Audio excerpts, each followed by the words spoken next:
right, the eighth and final race that we're focusing on tonight is for State Representative District 45. Candidates in this race are as follows: Erin Zwiener and Chevo Pastrano.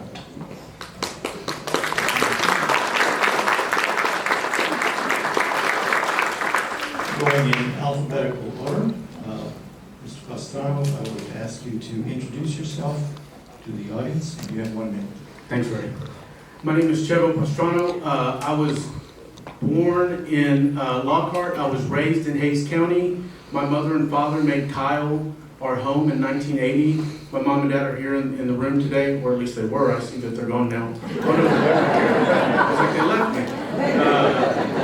I went to Kyle Elementary School, Kyle Middle School, Hays High School, graduated from Hays in 1994, and then I went to Southwest Texas State University, got an accounting degree in 1999.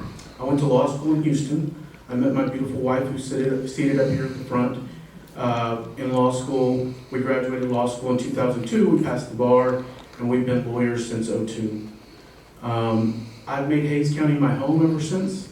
When we got married, we did reside in Houston for a few years, where I was unhappy. I wanted to return home, where I could be of service to the people that I was raised with and the people that I've come to call my friends and my family. Thank you.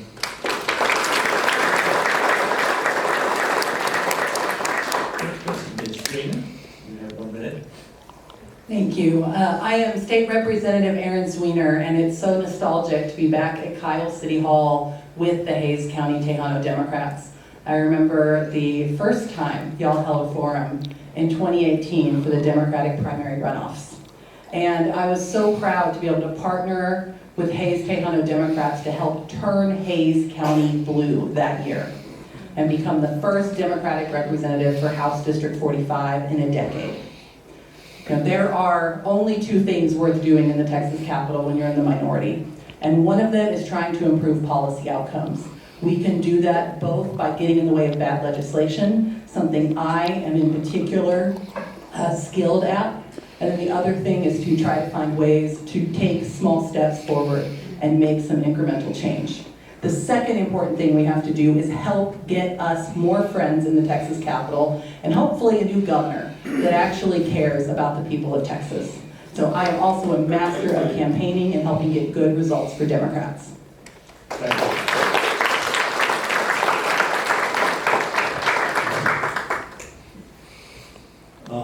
I'm going to ask the first question, and I want you to understand it's the same question, although the preface for each part of the question is a little bit different, slightly different. Okay? And I'll ask Chevo to first respond. If you are the incumbent during your term in office, how have you positively impacted the lives of your constituents? If you are not the incumbent, but if you are elected, how will you positively impact the lives of your constituents? Ray, I think that's a great question, and that's the reason why I'm running. We currently have a representative who has had a good voting record that is consistent with Democratic values. But one of the things that she missed in what she spoke about earlier is the inability to get any legislation passed.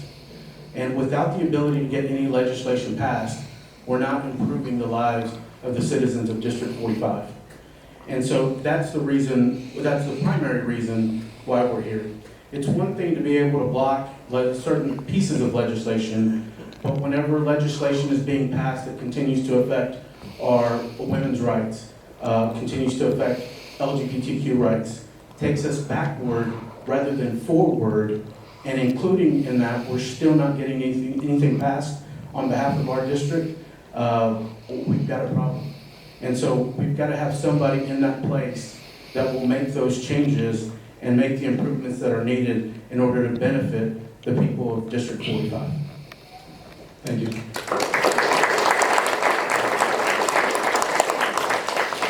Would you like me to repeat the question?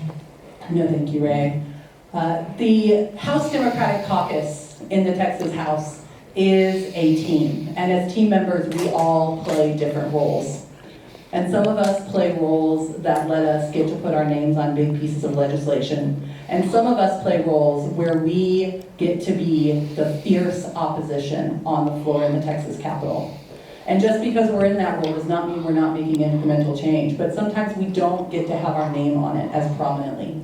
One thing I'm particularly proud of this past legislative session is I funded a curriculum program for fentanyl awareness education that's being completed right now and is going to be distributed to every single school district in Texas so that we can make sure Texas teens know how dangerous strange pills may be in this day of age.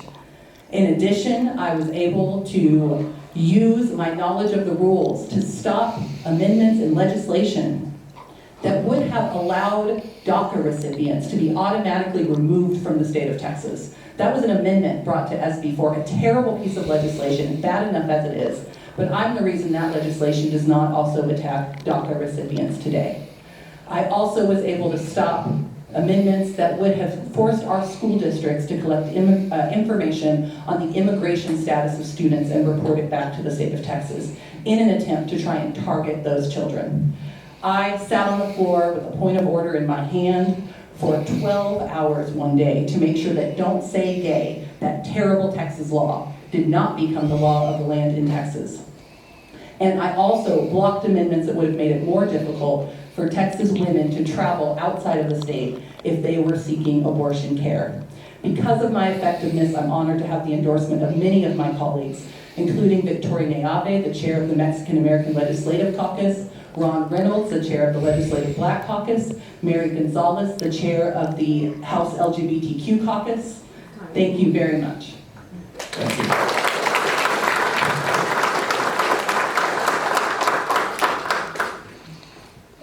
Let's go in reverse order.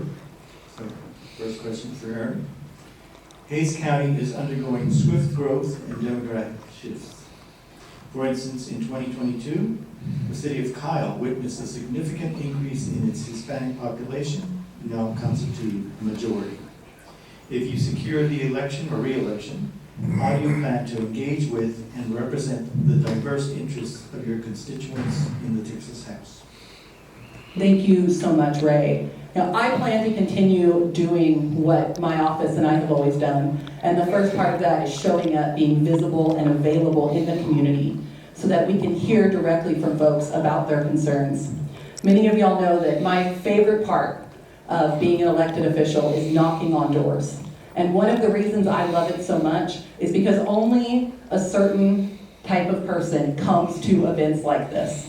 And so if you want to hear about the concerns of the people who aren't politically plugged in and encourage them to get plugged in, you have to show up at their door and meet them where they are. One thing I'm so proud of that my campaign really spearheaded in 2018 is trying to increase the outreach we were doing in the eastern part of Hays County, an area where when I knocked on doors, many folks said they've never had an elected official come talk to them before. That work, I believe, is critical.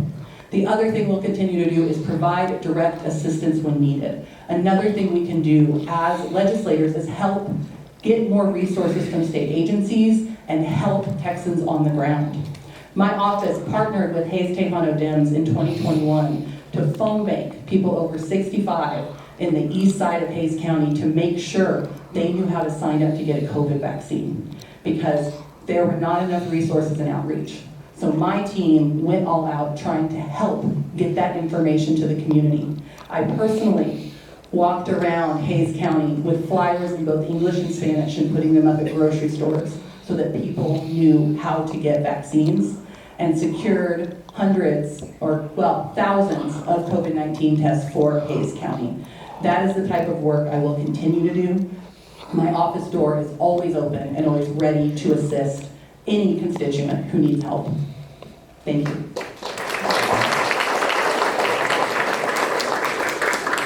Joe, because it's a lengthy question, and also for the benefit of our audience, I'm going to review it.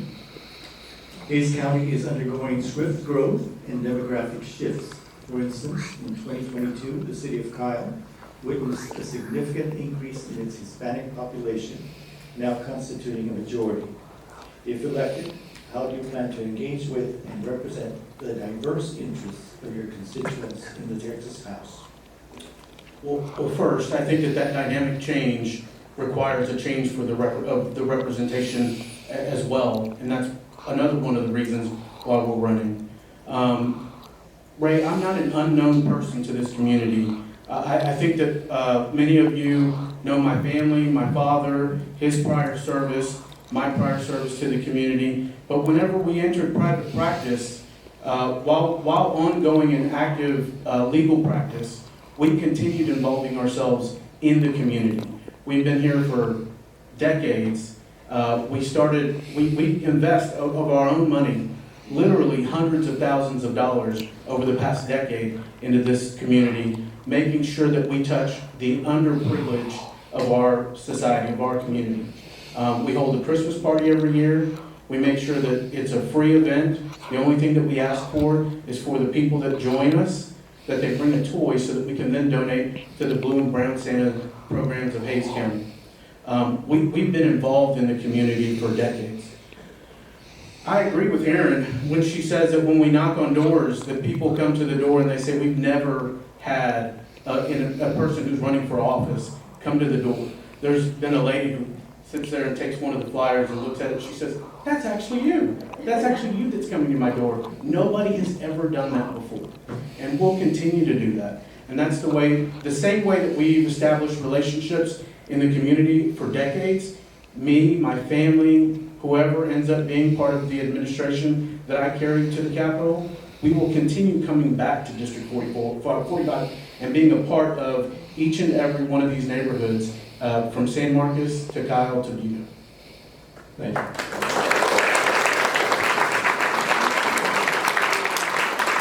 Candidates. This was the race for State Representative District 45.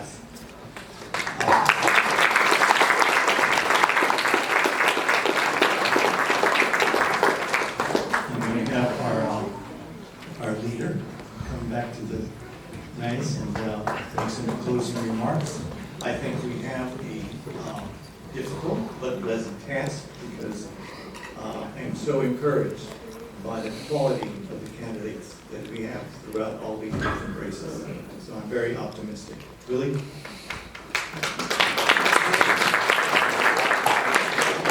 Thank you all for attending today. There's a lot of people, old faces that we haven't seen in a long time, and a lot of new faces that we haven't seen before here.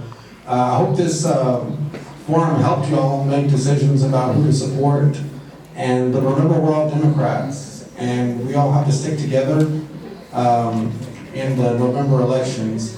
I also would like to say we're going to be posting this video to our Facebooks and our YouTube's channel, HaysTejanoDems.org. You can learn about where that is going to be there. You can join our website, our email list at our website also. The Face-to-Face Project also, which is a statewide project that does videos for candidates all over the state of Texas is here. Thank y'all for being here, and they're also doing videos of this event also.